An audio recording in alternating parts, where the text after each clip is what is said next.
situation in the king's throne room was what they would call tenuous at best. He was a unpredictable character.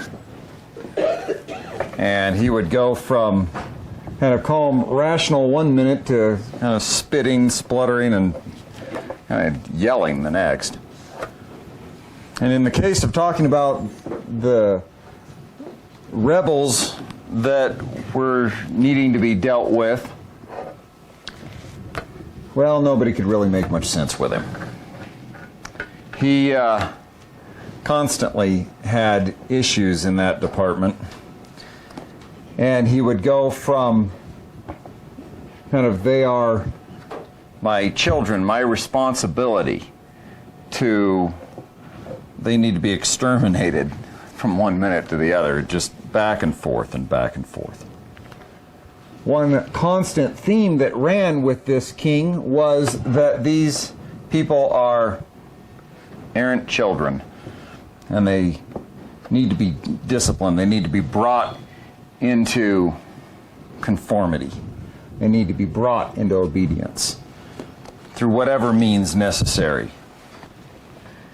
And the petitions that had been sent to him by those very rebels lay ignored. They had sent several, and one of them gained fame as being referred to as the olive branch petition. But King George of England ignored it. He had no understanding of where the other side was at. He tragically misjudged who these people were. And instead of aiding those in Parliament who were in favor of restoration and trying to work out an accommodation with their colonies in the Americas, he stood with those that wanted to take a firm hand and simply punish them. And we all know how well that worked out for England. It was a situation that was different from any other in British colonies, really in history, because these colonials were not some native group ruled by a few overlords. These colonials considered themselves British citizens and entitled to those rights. And when he could not see their point of view, and he could not have compassion for their position, he created a situation that was untenable. Sooner or later, there was going to be a breaking point. That breaking point came because of things that people did in Parliament. It came because of things that people did in the Americas, but it came in large part because the king could only see one point of view, and that was, I am king. Who do these colonials think they are? Have you ever met someone who lacked that ability? No compassion, no ability to understand somebody else's position, no care for them. Because if these are your children, if you're really the king, you will care for them like you would your children. Instead, he simply became angry, like a dysfunctional family. So when we look at 1 Timothy chapter 3, we look at this list. The saying is trustworthy: if someone aspires to the office of overseer, he desires a good work. It says in verse 1. The overseer then must be above reproach, the husband of one wife, temperate, self-controlled, respectable, hospitable, and able teacher. And now we come to this part of today's part of the list. Not a drunkard, not violent, but gentle, not contentious. It continues on, free from the love of money, and then goes on to describe how his household should look and his interaction with them. But for our purposes today, we come from this is what he should be to the nots. This is what he should not be. This is what an elder in the church should not be. And an elder in the church, remember, being an example of the believers, should be an example of what we're looking for in our own lives. And so we have this list. And in the middle of it, a clarification. And here we are. He's not to be a drunkard. It's pretty self-explanatory. The elder in the church, the leader in the church, can't be controlled by outside addictions. Specifically, in this case, alcohol, but I believe this applies to anything that takes the place of God in running the person's life. It can be any addiction. It can be an addiction to spending. It can be an addiction to food. It can be an addiction to power. It can be an addiction to alcohol. They're not to have that. If you look at any organization where you have had a person who is a complete addict to something in charge, what happens to that organization? To a group that's being led by a drunkard. During the Civil War, that was one of the best accusations they could label at a particular rising star commander. Because, hey, he's a drunkard. He's drinking again. He shouldn't be out in the field. The interesting thing, of course, was that accusation was being leveled by those who were lesser commanders than he when the battle was on. In the heat of battle, he was known for a calm head, a cool demeanor. After almost having his army destroyed and having it almost run into the river the day that cost my great-great-great-grandfather his life, one man said to him, "We've had the devil's own day," and his response was, "Whip them tomorrow, though." And they did. But the accusation was out there. It followed Ulysses S. Grant all the way to the White House. As president, he was accused of being incompetent, being a drunkard. And that was because earlier in his military career, he had gotten so dissolute and so bored that he just had kind of drank himself into a hole, and it had cost him almost completely his military career. You think about that. Is that the reputation we look for? No, that's not what we're looking for. So not to belabor this point too much, but you see the control. What do you see when you see a person who cannot control themselves in one area of their life? Someone who sooner or later will drop the ball in another area, who sooner or later will, as it says at the beginning, not be above reproach. In Grant's case during the war, he was not drunk, but it was still thrown at him as an accusation from his past. Think about what people can do with something that's currently present. So there's this statement.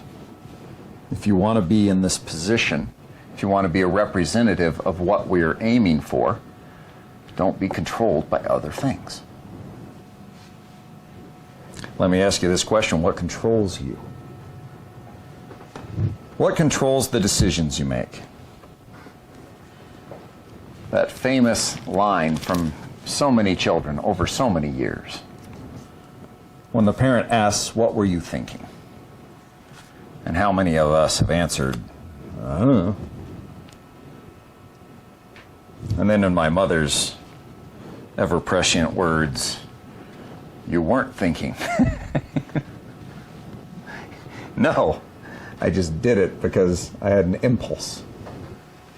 What do we teach our kids as they grow up? Trying to teach that impulse control, right? So here we have this control, and it goes on, and it fits with the next one. Not drunk. Now, this has caused an argument over and over again about whether or not it's okay to drink. There's another spot where Paul gives Timothy an instruction. He says, take a little wine because it's better for your stomach because their water wasn't that good. Jesus said, John came and he did not eat or drink, and you called him a nut. I have come eating and drinking alcohol. You call me a glutton and a drunkard. People who will attack will always attack. There will always be something that they'll use as an excuse. This is not a debate about whether or not personal convictions about alcohol are what they should be, or a prohibition against it. It's a prohibition against being controlled. So we deal with this verse where it is. And then he says, not violent. If you can conjure up that picture in your mind of King George spitting and angrily yelling like a madman from his throne, his attendants uncertain, backing up in the throne room, looking at him like, what do we do with this person? You get the idea of a violent, ill-tempered mind. But violence comes in a number of ways.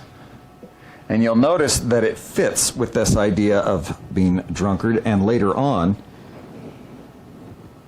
not contentious, being a contentious person. They go together. Because violence is most often uncontrolled. Now, the definition of someone who is violent, someone who acts towards others in a manner that does them harm. Now, we take all sorts of liberties with the term violence. We use it for slogans now, silence is violence. Well, no, not necessarily, thank you very much. But doing harm to another is violence, whether it's with your words or in deed.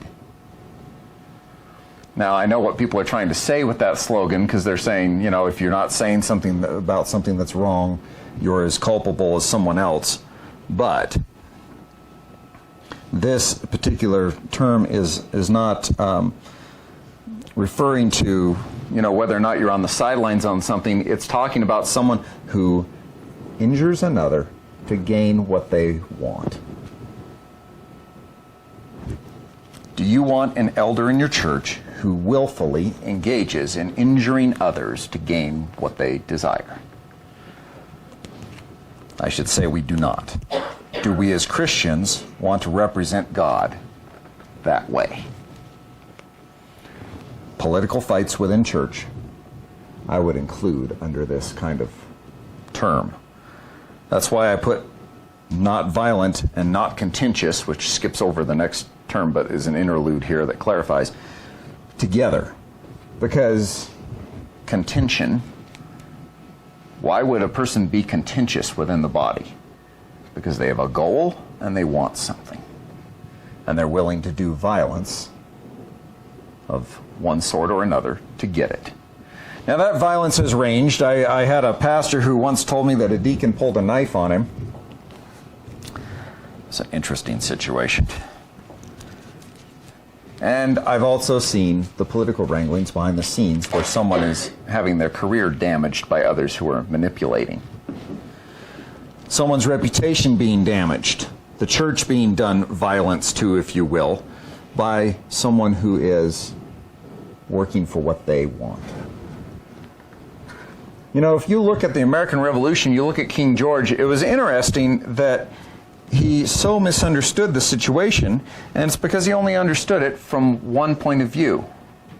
And that was the point of view of a sovereign who wanted more power than he had, who wanted more control than he had, and who was unstable in what he did. He was controlled by a number of things, but not self-controlled. Matter of fact, you can look up, the madness of King George. It's known as a madman. And all he knew was, I have one end goal and I want to accomplish that goal, and how will I get there? He could have accomplished the goal of peace, but instead he went after, I want control. And it cost him.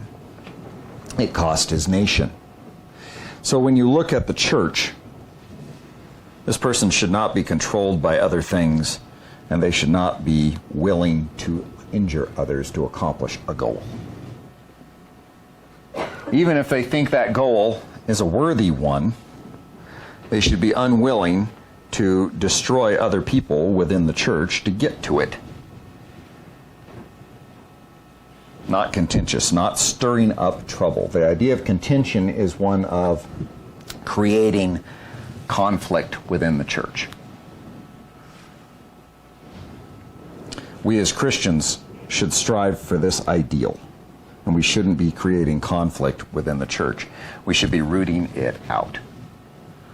One of my biggest issues with the modern church is that we tend to function as an organization so separate from each other that oftentimes I think we excuse some of the greatest crimes. You know, it's important that we focus on things like purity in marriage. It's important that we don't let those things slide. It's important that we focus on how we present ourselves in our language and what we're doing and all those surface things, but quite often we let pride slip right through the door. I know of one church in particular that their main qualification, it seems like, for appointing leaders within the church is career success and money within the community. And what do they miss? Well, at least in one case, the husband of one woman. They missed pride. They missed arrogance. They missed temperate, self-controlled, hospitable, a lover of people. I had dealings with that man, and he was not a lover of people. Just one more kind of tool in the cog of the machine that represented their people all too well instead of leading them. That church has issues. The church should not have those issues. Pride and arrogance will drive people to do these things. Now, in Timothy's case here, as Paul is writing this letter, I believe this covers a couple areas of violence. I believe it covers someone who's physically violent, who rules their home through terror, who bullies other people within the church. But I believe it also covers someone who's willing to bully other people within the church and to push their weight around verbally, through gossip, through their own pride. Gossip is another one of those ones we ignore, that we don't approach. Because if we approach it, the church might shrink. If we deal with these things, the church might be small instead of large. And we might get less checks. The corporation might not be a success. But my concern is my report when I stand before the throne. Well, I doubt that I'll be standing. But I do not want to report that we had a good fiscal budget at the expense of God's reputation. So here we are. These are the standards that you as a church should hold your leaders to. You're not going to be a wild drunkard. I'm not going to be getting arrested for a DUI this week, you know. Well, I better not. Especially since I know the officers. But you think about that. Not a drunkard. Not controlled by other things. That's why it's important that pastors battle against things like pornography and other things that can control our minds. Because we struggle like anybody else, and we need to not be controlled. Not violent, and here's that little clarification in the middle, but gentle. These two are contrasted, and then not contentious. Think about this idea of gentle. What is the definition of gentle? Is it something from my childhood as you enter Disneyland and ladies and gentlemen, boys and girls, what is a gentleman? A man who treats others with respect and handles people gently. The idea of gentle here actually has a connection to compassion. Again, my example of King George, think about that idea. Did he have compassion for people? No, he had a total misunderstanding of people because he was limited in his worldview to that throne room. He was limited to his own position, and he missed out on compassion for people. If you have elders in a church, if you have a leader in a church, he must be a compassionate person. Is a compassionate person going to do violence upon someone to whom they have compassion? Are they going to be contentious with people for whom they have compassion? As Christians, are we going to have compassion for the world around us? So if we're not controlled by something else, and we're unwilling to pursue any means to get what we want, and we have compassion for others, we're not going to be stirring up trouble. Now, you'll notice that in the next verse, he's going to say something about managing your household. As he goes along, he's not going to simply say compassion is weakness to let people get away with whatever. It's having compassion for them. If I'm in fear of someone entering the gates of hell because of the lifestyle I see, I'm going to reach out to them and love them. I'm going to stand before the church and say, we need to stop if I see a problem that is going to harm the church. A compassionate person, a gentle person, is not a weak one. Make that distinction. Moses was a compassionate leader. Now, he had his issues, but he was generally not what I would consider a weak man.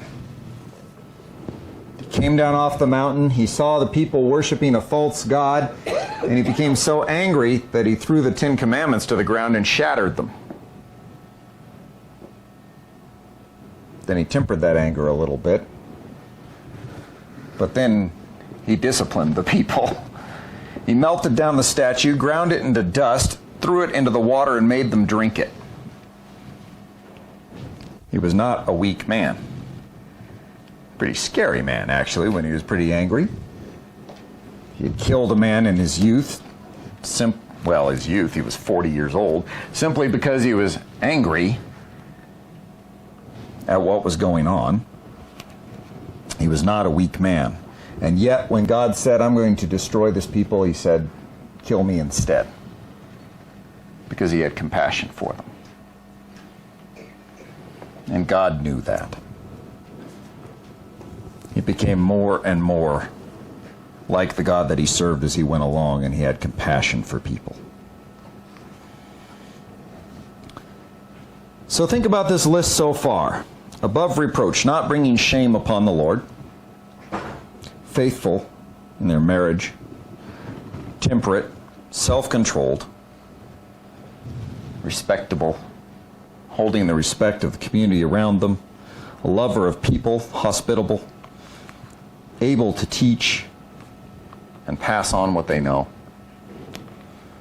Not controlled by wine or anything else. Not violent in getting the ends, the means to getting what they want, but gentle and compassionate towards people. Not stirring up trouble within the church.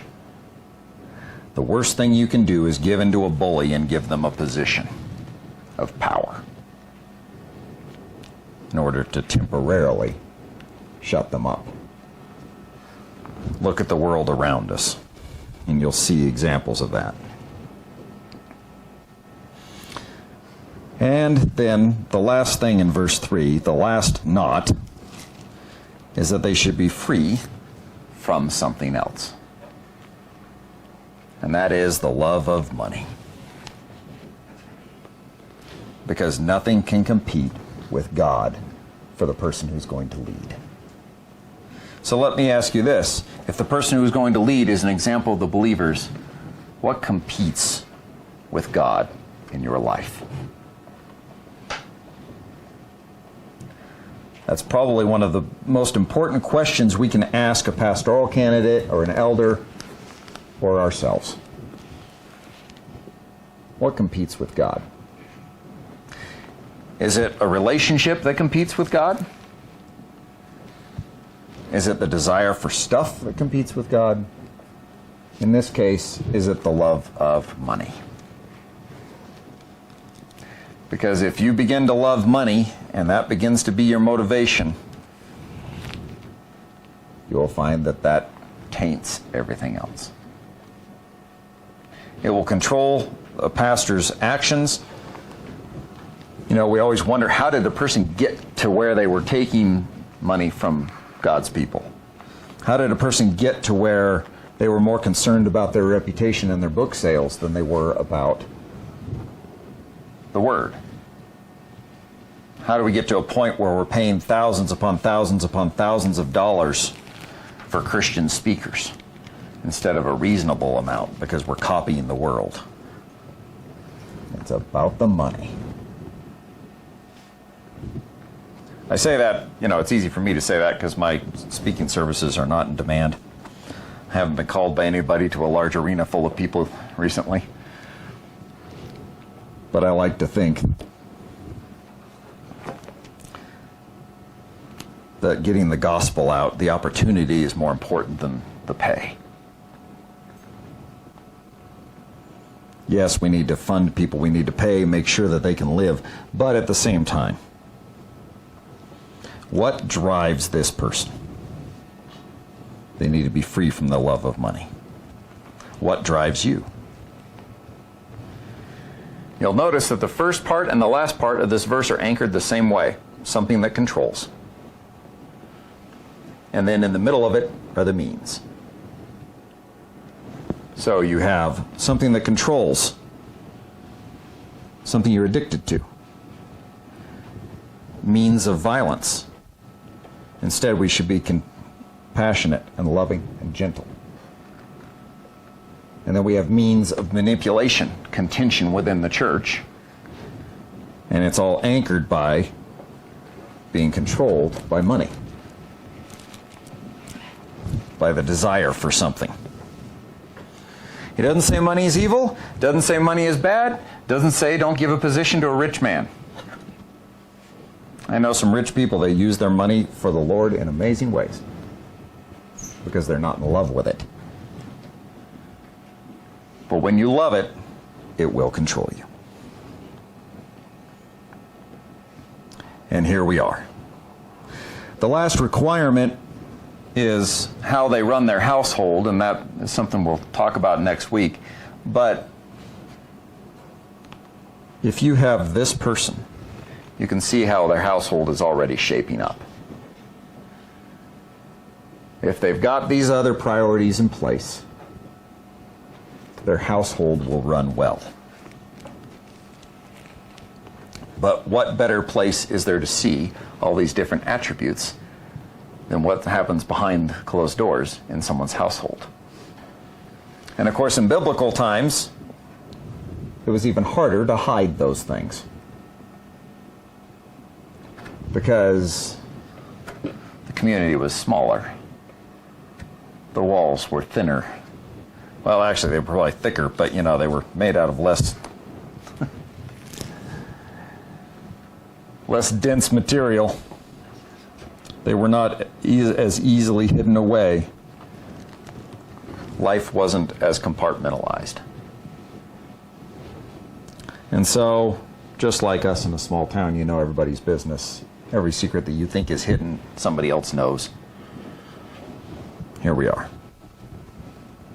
And of course, as all else fails in our modern society, Whatever you might think is hidden, Google knows.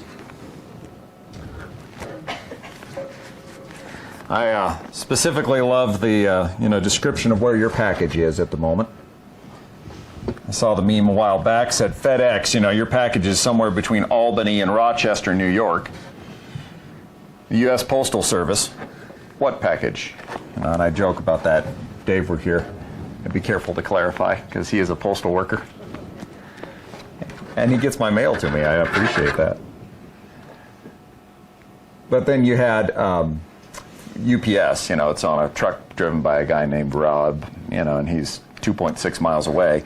And then there was Amazon. We've already been in your house. It's on your front table. Your kitchen's dirty. Nothing is hidden, is the point.